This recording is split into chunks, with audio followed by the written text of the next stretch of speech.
नमस्कार। आइए सबसे पहले बात करते हैं आपकी कनिष्ठा उंगली की। कनिष्ठा उंगली ज्ञान की उंगली, यानी अच्छे ज्ञान के लिए सूर्य के पहले पर्व तक किसी भी उंगली का पहुंचना जरूरी होता है। जब इस प्रकार की उंगली होती है तो व्यक्ति व्यापार करे, नौकरी करे, कहीं भी किसी भी क्षेत्र में जाए वहाँ अपनी पहचान बना लेता है। साथ ही साथ उंगलियों के बीच में जब इस प्रकार का गैप होता है तो व्यक्ति अपने जीवन के अंदर रिस्क लेने से भी नहीं घबराता, और जीवन में जो रिस्क लेते हैं वही लोग सफल भी होते हैं। तो कुल मिलाकर के यहाँ पर ये स्थिति, लेकिन अभी सेकंड पर कुछ थोड़ा सा लकीरें खींचनी शुरू हुई हैं। जब इस प्रकार के क्रॉस करने वाली लकीरें होती हैं तो थोड़ा सा अपने निर्णयों में सावधानी रखें, वरना कुछ धन हानि का नुकसान या कुछ धन हानि में इस समय गति कम है। अब बात, यानी धन आने में कुछ गति कम है। अब बात करता हूँ सूर्य की उंगली की। सूर्य की उंगली यश और मान सम्मान के लिए जाने वाली ये उंगली, और यहाँ पर ये कट है, यानी कि वर्तमान में इस बात को कह सकते हैं अब थोड़ा थोड़ा आपको बीपी जैसे रोगों से सावधान रहना होगा और अपने थोड़ा सा क्रोध पर अपने आप को नियंत्रण रखना होगा। जब इस प्रकार का गैप शनि की और सूर्य की उंगली के बीच में आ जाए तो ये इस बात को बताता है कि आप जो है अपने माता पिता की सेवा वैसी नहीं कर पाए जैसी कि आप करना चाहते थे, या पैतृक संपत्ति होती है तो वो आपकी संतुष्टि वाली नहीं मिलती। अब बात करूँगा इसके बाद मैं सीधा यहाँ पर आपकी शनि की उंगली की। ये शनि की उंगली यश मान सम्मान के लिए जाने वाली उंगली, स्वास्थ्य के लिए अच्छी उंगली। यहाँ पर हल्के हल्के स्क्रैचेस उंगलियों में देखने को मिल रहे हैं, बहुत गहरे नहीं हैं, लेकिन ये हल्के हल्के स्क्रैचेस जब होते हैं तो मैं ये इतना ही कहूँगा कि थोड़ा सा स्वास्थ्य का ध्यान रखना चाहिए। बहुत ज़्यादा ख़राब की बात नहीं कह रहा, लेकिन कुछ ना कुछ स्वास्थ्य में कमी चलती रहती है। और ये इस प्रकार की स्क्रैचेस जब होती हैं तो ये वो स्क्रैचेस भी होती हैं जो आगे के लिए आपको सावधान कर रही हैं कि आने वाले समय में कुछ आपको थोड़ा सा जो धन के आगमन में है वो आपके अनुकूल स्थिति में आपको धन नहीं मिलेगा। चलिए अब बात करते हैं आपकी चौथी उंगली की, जिसको बोलते हैं बृहस्पति की उंगली। ये ज्ञान के लिए जानी जाती है, पूजा पाठ के लिए जानी जाती है। साथ ही साथ ये सेकंड पर्व जब होता है तो यहाँ ये व्यावहारिक पर्व होता है ज्ञान का। तो अपने ज्ञान से थोड़ा सही डिसीजन लीजिएगा, जिसके कारण आपको नुकसान होने के संकेत यहाँ नज़र आते हैं। एक छोटा सा काला तिल थर्ड पर्व पर भी है, तो यहाँ इसका मतलब ये हो गया कि अब आपको जो भगवान की कृपा मिली हुई है उससे नहीं, बल्कि आपको भगवान की पूजा में जाना ही पड़ेगा, तभी जाकर के आपके काम बनेंगे। अब आपको उनकी कृपा का काम खत्म, अब उनकी कृपा लेनी है तो आपको पूजा पाठ करना चाहिए, वरना आपको धन हानि का सामना करना पड़ सकता है। चलिए अब मैं बुध पर्वत की बात करता हूँ। बुध पर्वत, और जब बुध पर्वत पर ये रेखाएं खड़ी मिल जाए तो व्यक्ति के पास स्थिति कुछ भी है तो उसके बाद धन के आगमन बने रहते हैं। यानी स्थिति कुछ भी है, धन के आगमन आपको निरंतर रूप से यहाँ पर बने रहेंगे। साथ ही साथ संतान का सुख सहयोग भी आपको प्राप्त होता रहेगा। तो ये अपने आप में ये बुध की उंगली का यहाँ पर पर्वत का ये फल है। अब सूर्य के पर्व की बात करता हूँ। सूर्य का पर्व यश और मान सम्मान के लिए जाना जाता है, और जब यहाँ पर ये रेखाएं खड़ी हों तो ये राज्य सरकार से, यानी नौकरी तो आप करते नहीं है सरकार की, लेकिन अगर आप चाहते और मेहनत करते तो राज्य सरकार का लाभ उठा सकते थे। जब इस प्रकार से मंगल पर्वत से रेखा निकले तो यानी कि ज़मीन से, जायदाद से, राज्य सरकार के टेंडर से इस प्रकार से व्यक्ति लाभ उठा जाता है। तो ये आप में काफ़ी भागदौड़ भी व्यक्ति को कराता है। तो ये आपका सूर्य का पर्वत यहाँ अनुकूल स्थिति में मौजूद मिला। अब बात करूँगा आपके यहाँ पर सीधा धन पर्व की।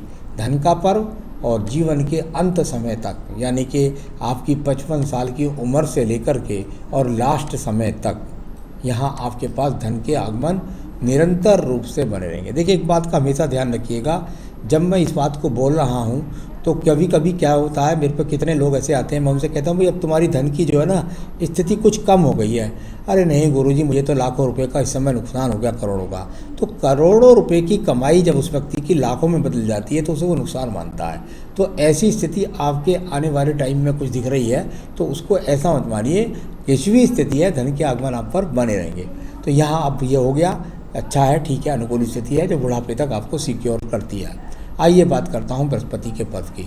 बृहस्पति के पर्व से और मंगल पर्वत से उठ कर के जब सीधा यहाँ ऊपर के पर्व की तरफ मिलने लगे रेखाएं, और इस प्रकार से तो ऐसे व्यक्ति अपने जीवन के अंदर कई कई गाड़ियाँ बदलते हैं, कई व्यक्ति अपने जीवन में संपत्तियाँ लेते हैं, बदलते हैं। इस प्रकार का यहाँ पर यह कुछ यहाँ पर एक ब्रैकेट सा भी बनता है दूसरे चित्र में देखने पर, तो वो उसका फल ये माना जाता है। तो कुल मिलाकर के कई गाड़ियाँ बदलना, कई भवन बदलना, इस तरह की अच्छी खासी स्थिति यहाँ पर आपके पास मौजूद है। अब बात करूँगा हृदय रेखा की।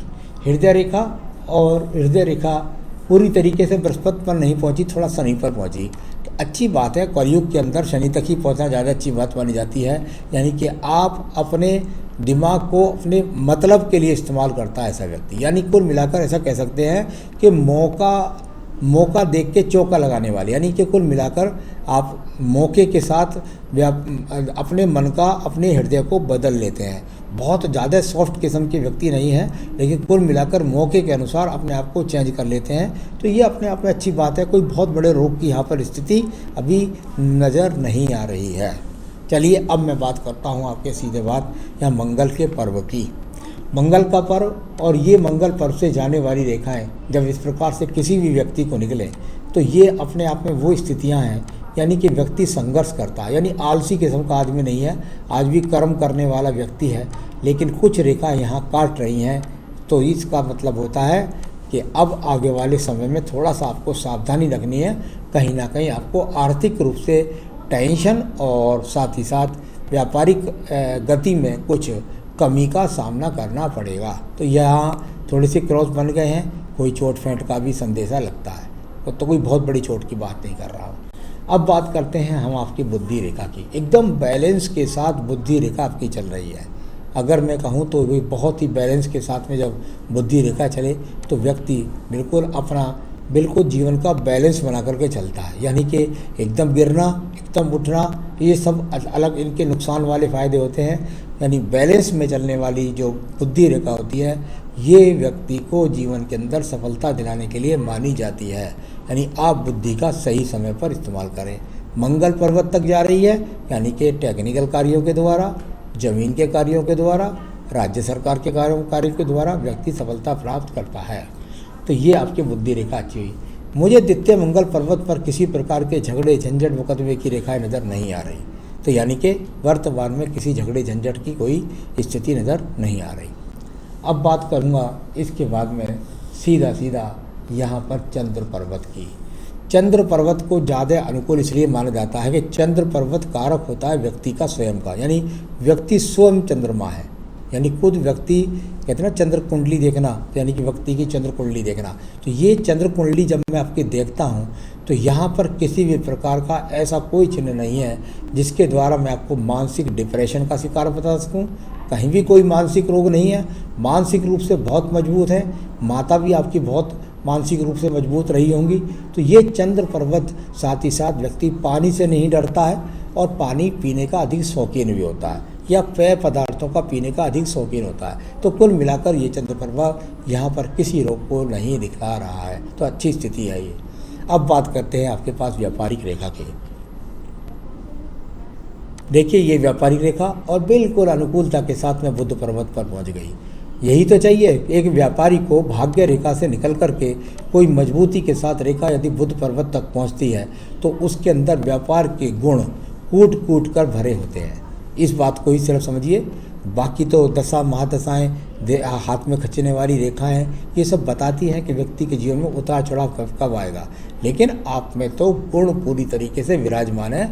आप में किसी भी प्रकार की कोई बुद्धि की कमी नहीं है कि आप में कोई व्यापारी गुणों की कोई कमी हो। तो व्यापारी गुण पूरी तरीके से भरे हुए आपके पास में मौजूद है।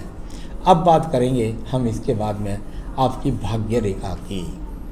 ये भाग्य रेखा और बिल्कुल मणिबंध से चली, यानी कि पैतृक रूप से भी आप मजबूत, पैतृक संपत्ति से भी आप मजबूत, और यदि घर का कोई काम हो और उसे अभी आप करें तो उसमें और भी ज़्यादा सफलता की स्थिति को दिखलाने वाली ये रेखा। तो कुल मिलाकर के ये बहुत ही मजबूत स्थिति की रेखा आपके पास। भाग्य रेखा सबको ऐसी नहीं मिलती है जिसने आपको जीवन भर साथ दिया। ये जो अचानक से राहु पर्वत से रेखा निकली है, इसको कहते हैं लॉटरी योग, या कहते हैं लोग बाग कि जी लॉटरी लगी। मेरा मतलब यहाँ लॉटरी का नहीं है। मेरा मतलब यहाँ ये है कि कर्म से व्यक्ति कई बार ऐसे काम कर गया होगा जिसको लॉटरी योग जैसी स्थिति कही जाएगी। तो यहाँ ऐसे का जीवन में आपको कई बार ऐसी लॉटरी आपने लगा दी है, इस प्रकार को दिखलाने वाली यहाँ पर रेखाओं के रूप में आपकी रेखाएं मौजूद हैं।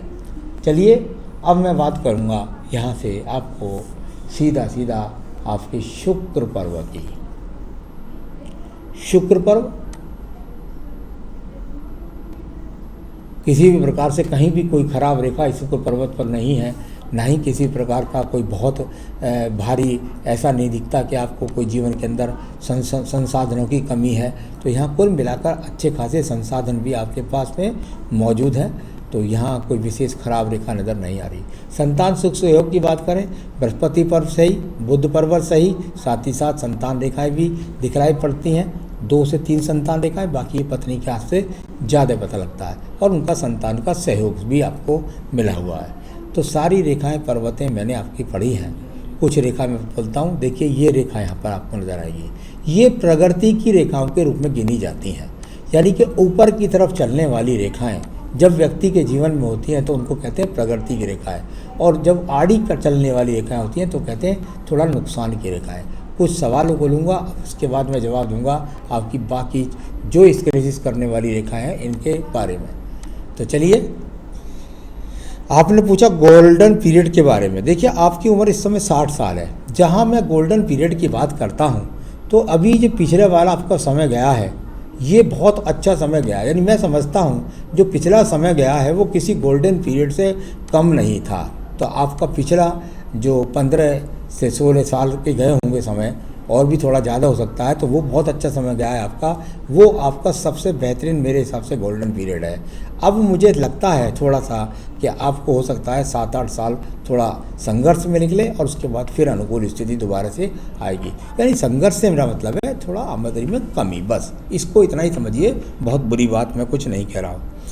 पावर प्लांट सेल करने का चालू करना है या क्या करना है, इसके बारे में मैंने हस्तरेखा से यहाँ पर गणित करके रख लिया है, उसको हम जन्म पत्री के द्वारा बोलने वाले हैं। गवर्नमेंट के नए ठेके कब तक मिलेंगे? हाँ, गवर्नमेंट के नए ठेके का जहाँ तक सवाल है कब तक मिलेंगे, इसको जन्म पत्री से और गणित कर लेंगे। लेकिन गवर्नमेंट के ठेकों से आपको फ़ायदा है, यहाँ दिखाई देता है। रियल इस्टेट का काम मैं लगातार बोल रहा हूँ कि ज़मीन के कार्यों से फ़ायदा, तो वो भी यहाँ पर हाथ में दिखलाई देता है। उस बाकी सवाल का जवाब वहाँ देंगे। ज़मीन का विवाद चल रहा है, उसमें सक्सेस कब मिलेगी? यहाँ पर जब मैं आपका द्वितीय मंगल पर्वत देख रहा था तो यहाँ पर मुझे अभी ऐसा कोई भी चिन्ह नहीं मिला था कि जिस पर मैं ये कह सकूँ आपको इसमें हार का सामना करना पड़ेगा। लेकिन जीत के लिए यहाँ पर छोटी छोटी रेखाओं का खड़ा होना, यानी आपको ऐसा लगने लगे कि यहाँ अचानक से एक एलर्जी सी हुई, खड़ी रेखाएं काफ़ी सारी चमकने लगी, तो समझ लिए आप जीत के नज़दीक है। लेकिन हार के चिन्ह यहाँ पर कहीं पर भी नहीं है। 9 तारीख की मीटिंग है, चलिए वो सब हो गया। तो चलिए मैंने आपके सारे हाथ की रेखाओं को दिखा, बताता हूँ मैं आपकी आयु रेखा। यहाँ आयु रेखा और काफ़ी बड़े क्षेत्र को घेर करके चलती है और लगभग 80 वर्ष की आयु रेखा। ये मंगल रेखा है जिनमें 25 वर्ष से लेकर 40 वर्ष तक आपका काफ़ी सहयोग किया। तो ये सारी रेखाओं को, पर्वतों को, सब चीज़ों को बताया, क्या क्या आपको उपाय कर रहे हैं, कौन कौन से सवाल के आपके अधूरे सवाल को मैंने जोड़ लिया जिससे मैं जन्म पत्री से करेक्ट करके आपको बता सकूं। तो अब हमारे आशीष शर्मा जी एक्सपर्ट जो हैं वो आपको बाकी चीज़ बताएंगे। नमस्कार।